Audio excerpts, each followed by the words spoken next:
आज हम एग्रीकल्चर से संबंधित क्वेश्चन देखते हैं। क्वेश्चन नंबर 1, झूम है। तो जैसा कि आप देख रहे हैं, इसका आंसर बी है, कृषि का एक प्रकार है। तो झूम कल्टीवेशन क्या होता है? झूम कल्टीवेशन, इसमें लोग वनों को काटकर वहाँ पर फसल उत्पादन करते हैं और धीमे धीमे वहाँ की उर्वरता नष्ट हो जाती है, यानी कि उत्पादन कम होने लगता है। उसके बाद वो उस स्थान से दूसरे स्थान पर जाते हैं और वहाँ पर वनों की कटाई करके या ये फसल उत्पादन करते हैं। इसमें लाभ क्या होता है? इसमें लाभ ये होता है कि इन्हें इनपुट के रूप में जो खाद का इस्तेमाल किया जाता है वो नहीं करना पड़ता है, यानी कि ये फ़ायदा है।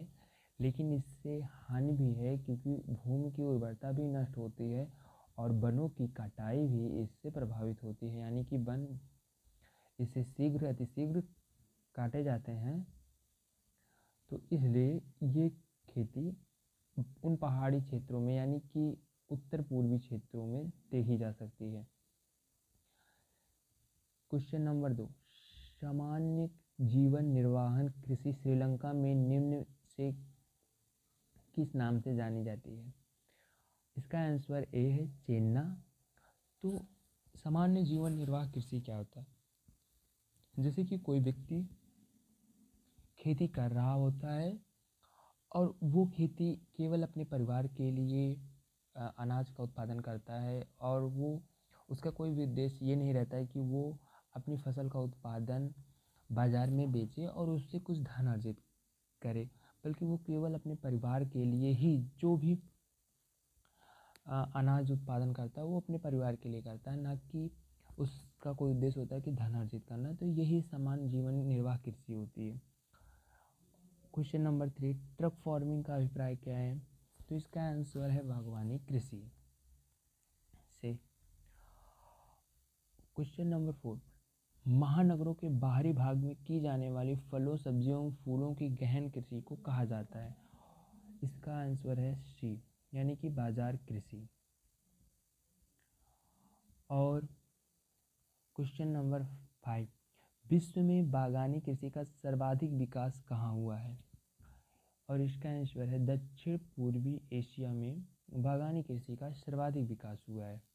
क्वेश्चन नंबर 6, सघन खेती के लिए खेती हर क्षेत्र में होना चाहिए? इसका आंसर है बी, यानी कि सिंचित। तो जो सघन खेती के लिए ऐसा क्या होना चाहिए कि मतलब खेती हर जो सिंचित क्षेत्र में होना चाहिए, यानी कि सिंचित क्षेत्र में ही सघन खेती सफल है। ऐसा इसलिए क्योंकि सघन कृषि को पूर्ण रूप से जल चाहिए।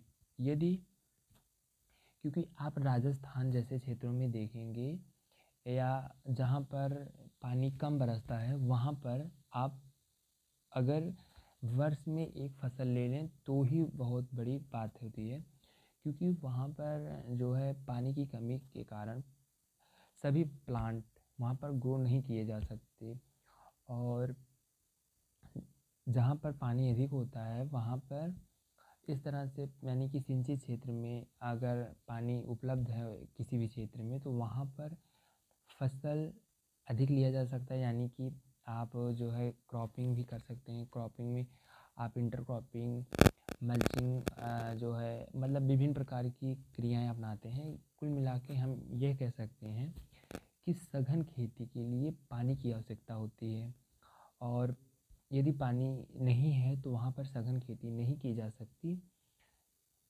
तो क्वेश्चन नंबर 7, सर्वाधिक सघन खेती प्रचलित है?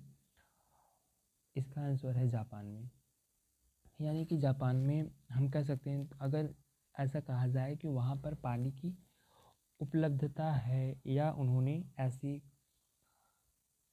टेक्नोलॉजी विकसित की है कि हर खेत में पानी उपस्थित है वहाँ पर। क्वेश्चन नंबर 8, बागवानी कृषि के अंतर्गत नहीं आती? सी, चावल।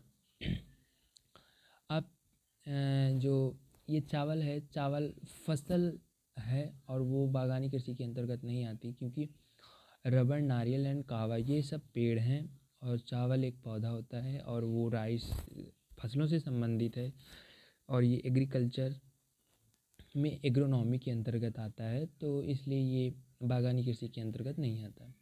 क्वेश्चन नंबर 9, रेशम के उत्पादन हेतु व्यापारिक स्तर पर रेशम के कीड़ों को पाला जाने को क्या कहता है?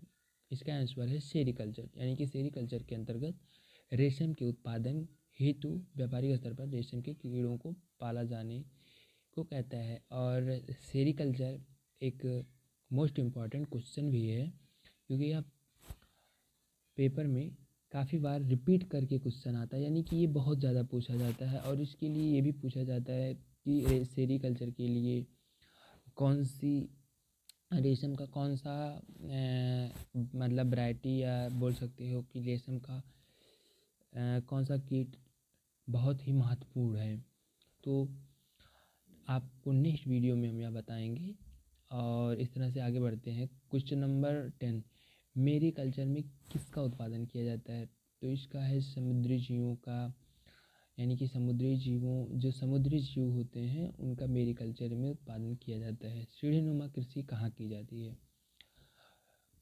तो सीढ़ीनुमा खेती अक्सर पहाड़ के ढलानों पर की जाती है, क्योंकि वहाँ पर पानी रुकाता नहीं है, और इसलिए सीढ़ीनुमा कृषि पहाड़ों पर ही की जाती है। और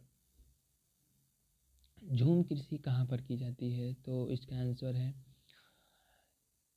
उत्तर पूर्वी भारत में, यानी कि जो पूर्वी भारत है उत्तर, वहाँ पर ये झूम खेती की जाती है।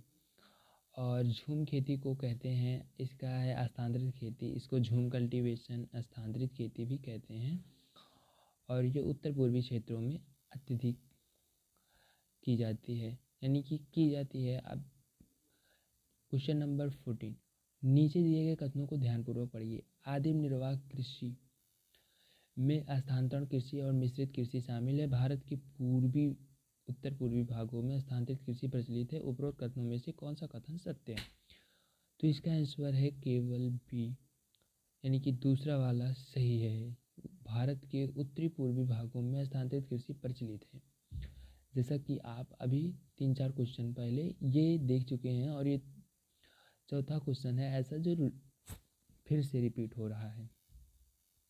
क्वेश्चन नंबर 15, इस कृषि में फसलें वाणिज्य के उद्देश्य से उगाई जाती हैं। गेहूं और मक्का समान रूप से उगाई जाने वाली फसलें हैं। उत्तरी अमेरिका, यूरोप एवं एशिया के शीतोष्ण घात के मैदान इस प्रकार की कृषि के लिए प्रमुख क्षेत्र हैं। उपयुक्त लक्षण किस प्रकार के कृषि क्षेत्र का निरूपित करता है? तो ये वाणिज्य कृषि है, इसका आंसर वाणिज्य कृषि है। और वाणिज्य कृषि के अंतर्गत यानी कि वे कृषि जो सामान्य रूप से बड़े स्तर पर उगाई जा रही हों, और उनका उद्देश्य हो कि इनका निर्यात किया जाए दूसरे देशों को, दूसरे राज्यों को, या दूसरे ज़िलों को। इस तरह से किसान यानी कि यहाँ पर धन अर्जित करता है। और निर्वाह कृषि, जैसा कि आप जानते हैं, केवल अपने परिवार की आवश्यकताओं के लिए ही जो खेती की जाती है वो निर्वाह कृषि होती है, जीवन निर्वाह कृषि होती है। मिश्रित खेती में होता है कि हम